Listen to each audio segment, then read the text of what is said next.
Assalamualaikum warahmatullahi wabarakatuh. Kali ini kita akan belajar tentang review dari database 1. Pokok bahasan yang pertama adalah pendahuluan, ER model, kemudian model relasional, dan struktur query language, serta normalisasi. Tujuan dari pembelajaran ini adalah memahami database management system, memahami ER model dan dapat menggunakannya sebagai desain awal dari database, memahami SQL dan apa saja yang tercakup dalam bahasa SQL, serta memahami konsep normalisasi dan dapat melakukan normalisasi data. Apa yang dimaksud dengan database? Kita harus mengetahui terlebih dahulu definisi dari data. Data adalah fakta-fakta yang dapat disimpan dan mempunyai arti tertentu atau isi dari fakta. Database adalah kumpulan dari data yang saling berhubungan, dan DBMS adalah kumpulan program yang memungkinkan pengguna untuk membuat dan memelihara suatu basis data yang tersusun seefektif mungkin. Abstraksi dari data adalah menyembunyikan detail dari penyimpanan data pada storage. Misalnya, kita membuat tabel mahasiswa, di mana terdiri dari atribut NIM, nama mahasiswa, alamat, jurusan, dan tahun angkatan. Perangkat penunjang abstraksi data dikenal dengan data model, di mana data model ini bisa dijelaskan lewat diagram ER. Deskripsi. Basis data sama dengan diistilahkan dengan sebutan lemari arsip. Sebutan dari basis data dapat diartikan banyak dari sudut pandang yang sederhana. Bisa diartikan himpunan kelompok data atau arsip, kumpulan data yang saling berhubungan, kumpulan file atau tabel atau arsip yang saling berhubungan, yang disimpan dalam media elektronis, yaitu pemrograman terstruktur basis data secara komputerisasi modern. Kontrol aplikasi data bisa digambarkan dengan diagram berikut. Yang pertama, adanya inputan atau masukan, kemudian diproses yang berhubungan dengan storage data yang disebut dengan basis data, dan ada output atau keluaran. Bahasa basis data ada dua jenis. Yang pertama adalah DDL, Data Definition Language, untuk mendefinisikan skema konseptual dan internal beserta mapping antara keduanya. SDL atau Storage Definition Language untuk mendeskripsikan skema internal. Dan yang kedua adalah VDL, View Definition Language, untuk mendeskripsikan user view dan mapping ke level konseptual. Biasanya hanya berupa intended DDL untuk DML. Yang ini berfungsi untuk memanipulasi basis data, seperti mengambil, menginsert, mendelete, dan mengubah data. Beberapa istilah di basis data, yaitu kamus data, yang merupakan suatu metadata. Model data adalah kumpulan konsep data. Struktur basis data meliputi tipe data, relationship, dan kendala yang harus dipenuhi basis data. Serta skema basis data adalah gambar atau deskripsi basis data yang akan dibangun. Arsitektur DBMS dibagi menjadi 3 level, yaitu yang pertama level internal, yang kedua level konseptual, yang ketiga level eksternal. Level internal ini adalah struktur fisik dari data, sedangkan level konseptual adalah skema konsep yang digambarkan lewat ER model, dan level eksternal adalah bagian dari basis data yang tampak oleh sekelompok pengguna basis data. Bentuk hierarki dari database, yakni database file adalah kumpulan data atau keseluruhan dari tabel, di mana tabel adalah kumpulan data tentang sebuah topik yang spesifik, misalnya tabel mahasiswa, tabel dosen, dan lain-lain. Dalam tabel terdiri dari file, yaitu kategori yang berbeda dalam sebuah tabel, dan ada tipe data yang menyatakan jenis penamaan dari setiap file, misalnya nama dengan tipe data karakter, NIM dengan nama numerik. Jumlah nilai data, yaitu disebut dengan value. Beberapa istilah dari tabel, yaitu adanya primary key, yaitu kunci calon dari hubungan yang digunakan untuk mengidentifikasikan keunikan record, dan ada foreign key, yaitu kunci utama tamu. Aturan untuk foreign key adalah jika kardinalitasnya adalah one-to-one, maka primary key dari tabel utama dimasukkan ke dalam tabel kedua. Jika kardinalitasnya adalah one-to-many, maka primary key dari tabel 1 bisa dimasukkan ke dalam tabel many. Jika kardinalitasnya many to many, maka primary key dari setiap tabel ditempatkan ke dalam tabel penghubung ketiga. Beberapa istilah ada: record, atribut, entitas, manipulasi data, redundansi data.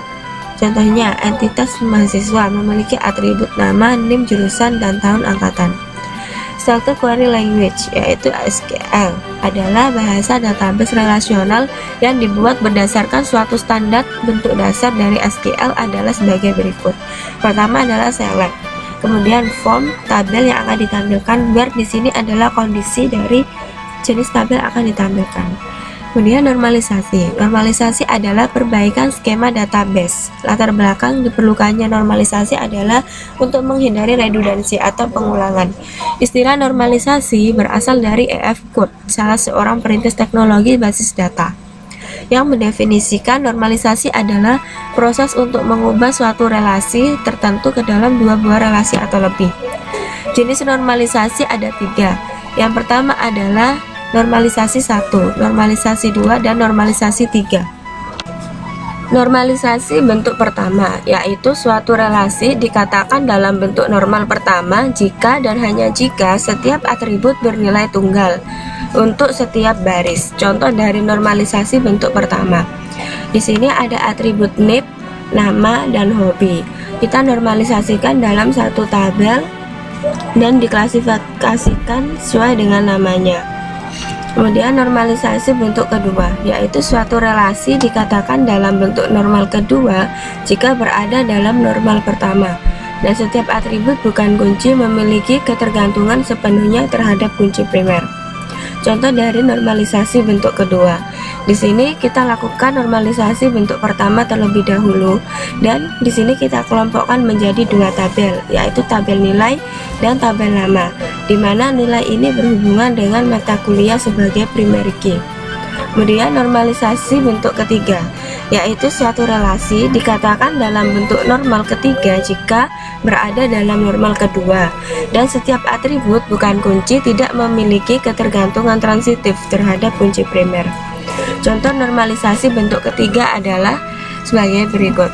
Di sini terdapat kode proyek sebagai primary key, nama, dan alamat kota. Di sini ada 2 tabel, yaitu diklasifikasikan berdasarkan nama dan alamat kota dan Microsoft Word. Di sini kita membuat musisi yang memiliki entitas SSN dan nama.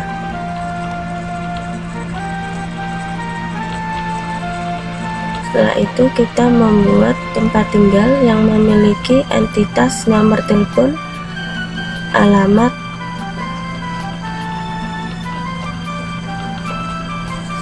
dan relasi memiliki.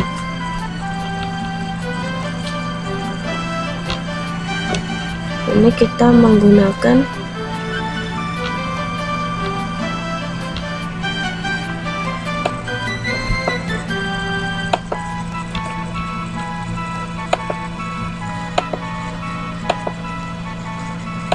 dengan kardinalitas many to one.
Setelah itu kita lihat lagi bahwa tiap instrumen yang digunakan untuk merekam berbagai macam lagu di Noton mempunyai nama. Contoh gitar, flute, dan kunci musik contoh C, B flat, E flat. Ini kita buat di sini instrumen.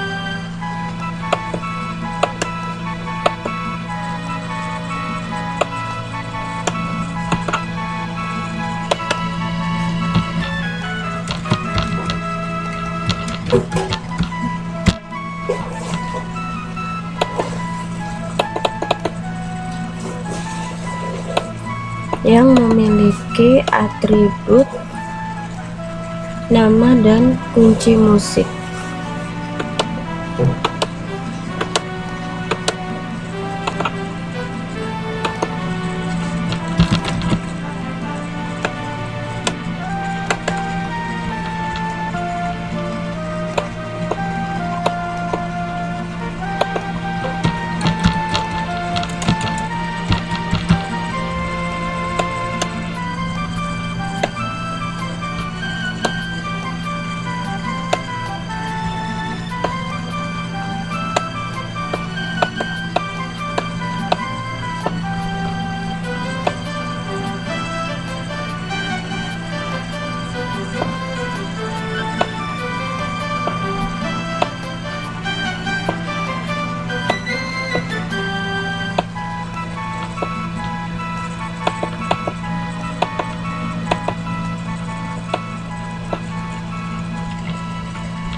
Setelah itu, tiap album yang dicatat di Noton mempunyai judul rekaman, tanggal, copyright, dan format. Kita buat judul album. Kita buat album.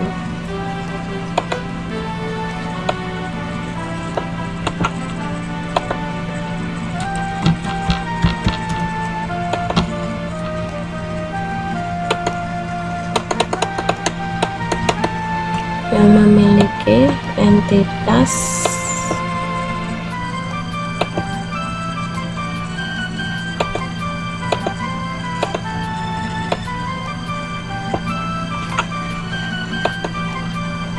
judul,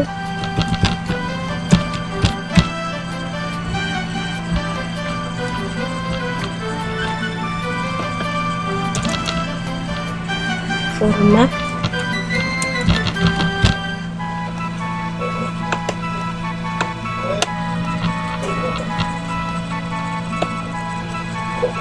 tanggal copy,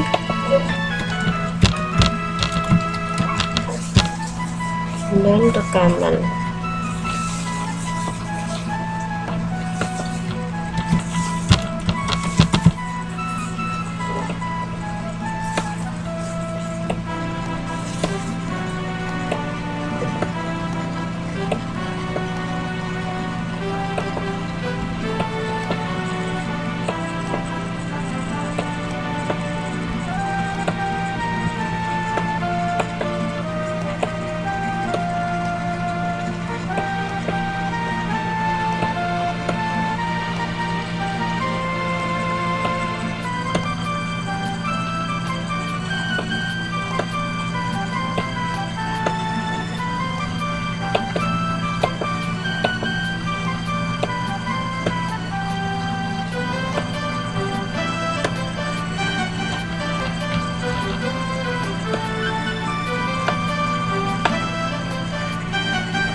Kemudian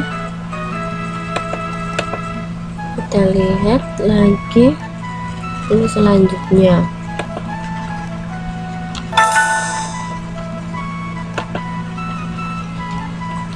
Tiap lagu yang dicatat di noton mempunyai judul dan pengarang lagu. Nah, di sini kita buat lagu.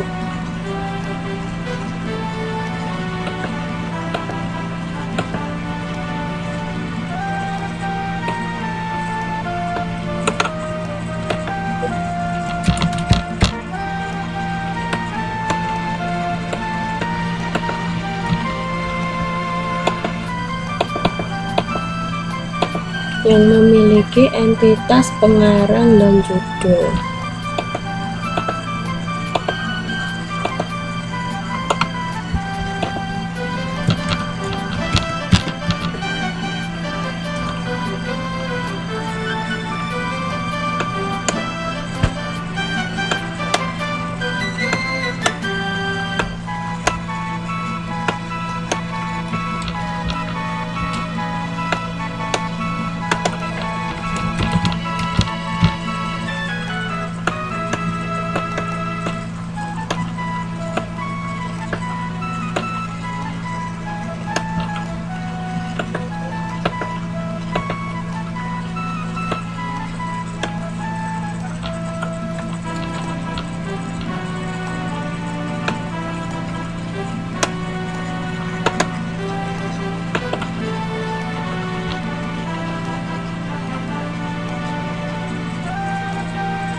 Itu kita lihat lagi. Terus selanjutnya, tiap musisi mungkin memainkan beberapa instrumen dan tiap instrumen dapat memainkan beberapa musisi.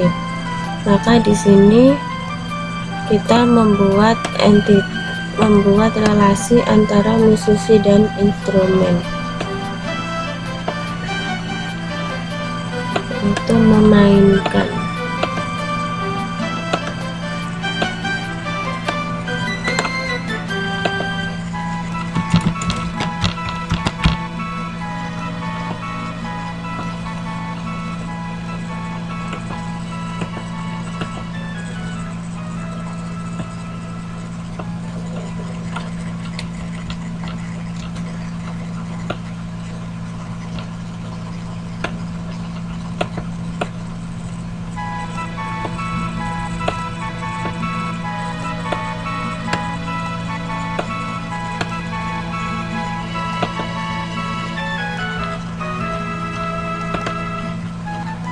Dengan kardinalitas many to many.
Selanjutnya adalah tiap album mempunyai beberapa lagu di dalamnya, tapi tidak ada lagu yang muncul bersamaan dalam satu album. Maka di sini kita membuat relasi mempunyai antara lagu dan album.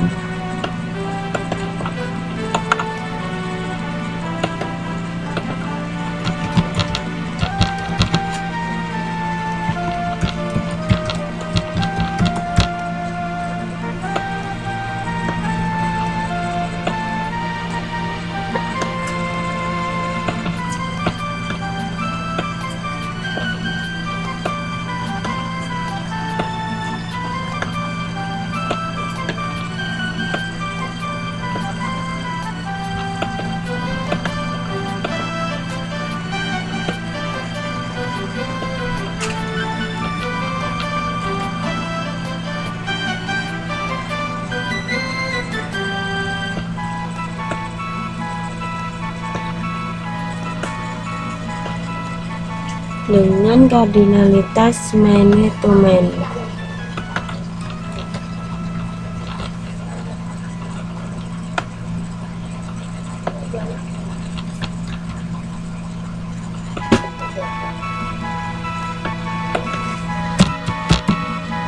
Selanjutnya, tiap lagu dibawakan oleh satu atau lebih musisi dan seorang musisi bisa membawakan beberapa lagu. Maka di sini kita membuat musisi dengan lagu, yaitu membawakan. Musisi dengan lagu, membawakan.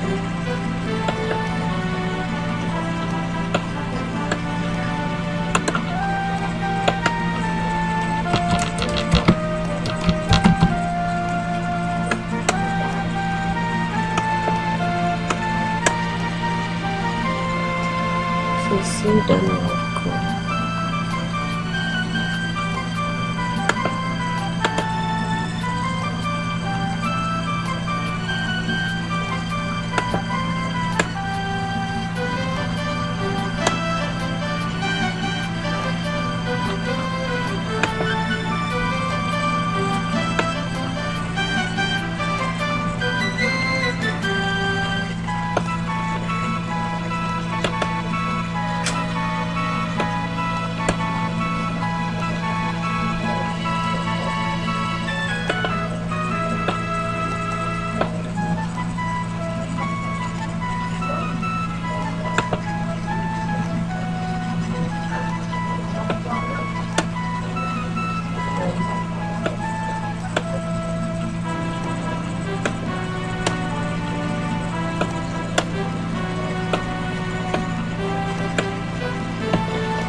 Dengan kardinalitas many to many.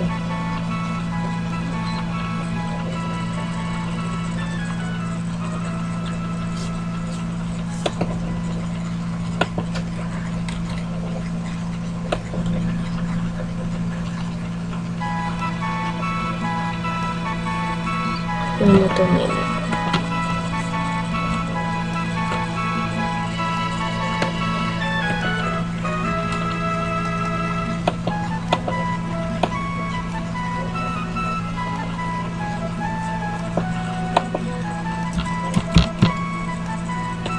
Selanjutnya adalah tiap album dibawakan seorang musisi yang berperan sebagai produser. Seorang musisi bisa menghasilkan beberapa album. Nah, di sini kita buat musisi dan album, membawakan, menghasilkan.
dengan kardinalitas many to many.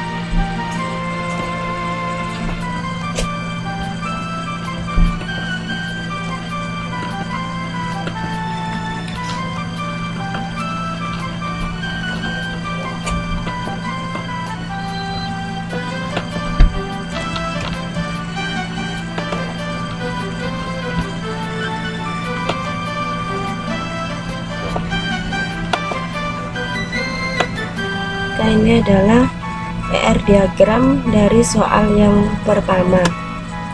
Telah selesai. Kemudian kita lanjut mengerjakan soal yang kedua.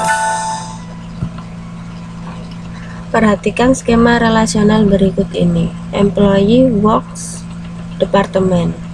Berikan contoh konsep forenke yang melibatkan relasi departemen apa saja. Pilihan yang ada untuk melaksanakan konselan ini pada saat user berusaha untuk menghapus record pada departemen. Maka kita membuat tabel employee, tabel works, dan tabel departemen.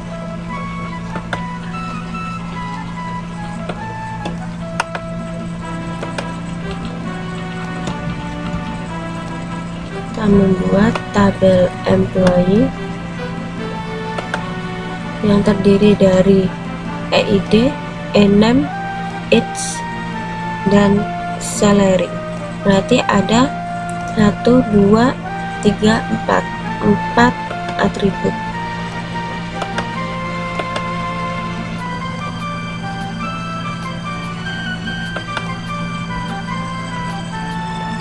EID,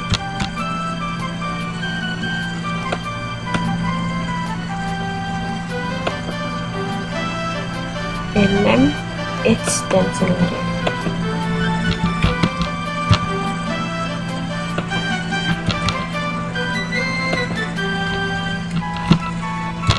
Dengan tipe data EID integer, string, name string, age integer, salary real.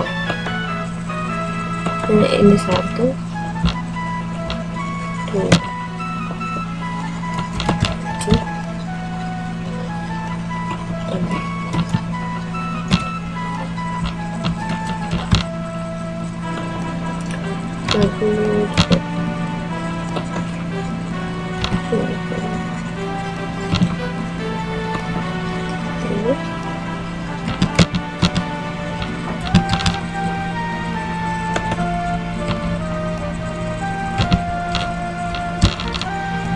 kemudian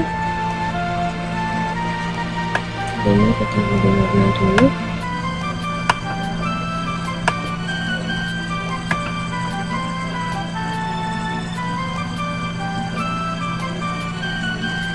Kemudian buat tabel works yang terdiri dari EID, date, dan time. Itu ada 3.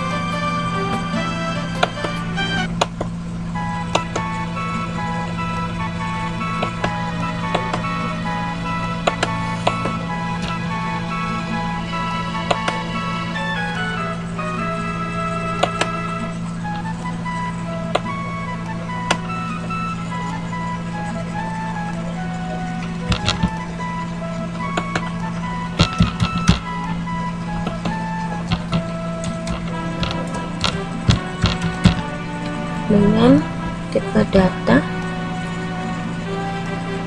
integer semuanya. Utuh.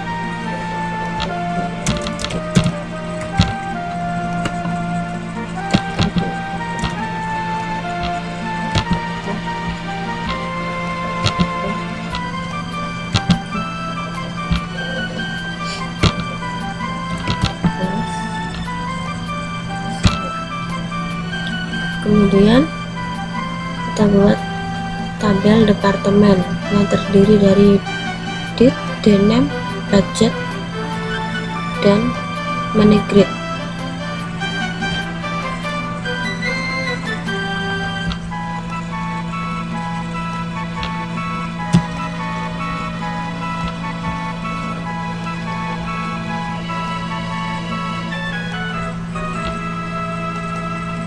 edit dengan budget monograph.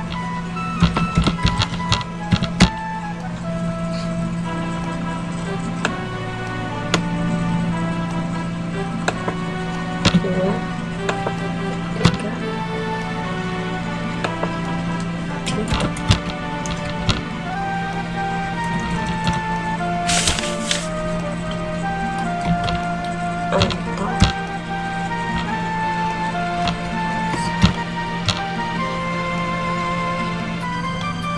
budget yang bertipe real monograph integer.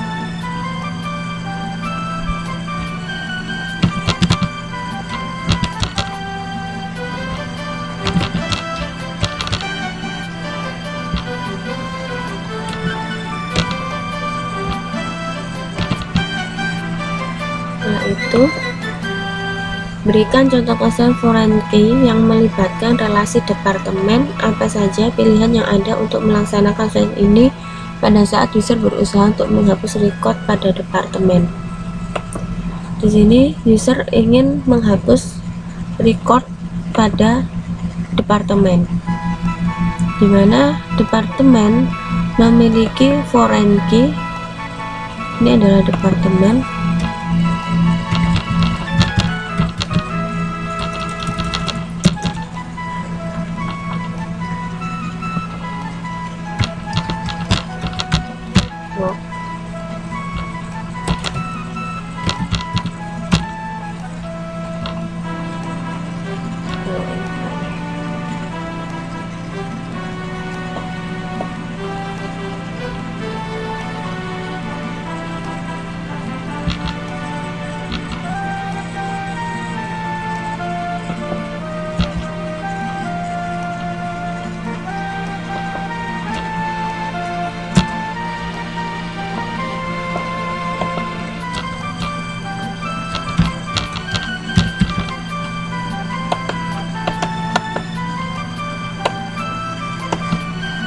Sini kita ingin menghapus record pada departemen. Jadi ketika ada departemen ini dihapus, maka secara otomatis di dalam work ini juga dihapus, karena work dan departemen ini memiliki foreign key yaitu date yang sama. Maka jika kita menghapus ini,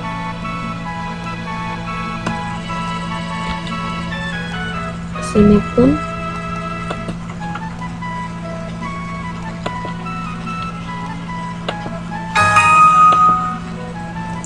di sini pun data akan terhapus seperti ini.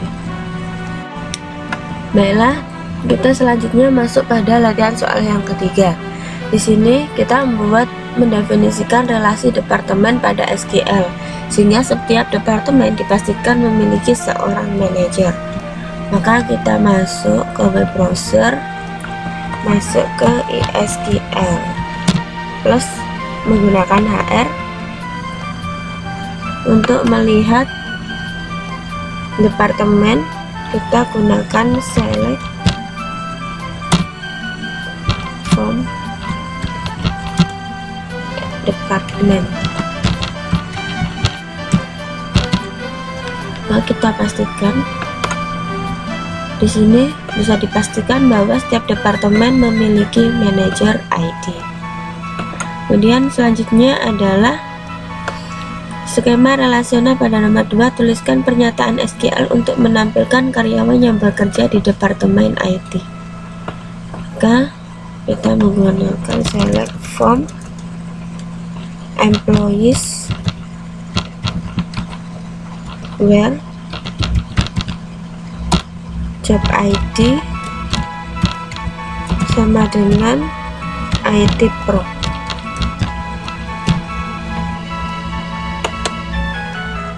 Maka di sini hanya menampilkan employee yang bekerja pada job ID IT.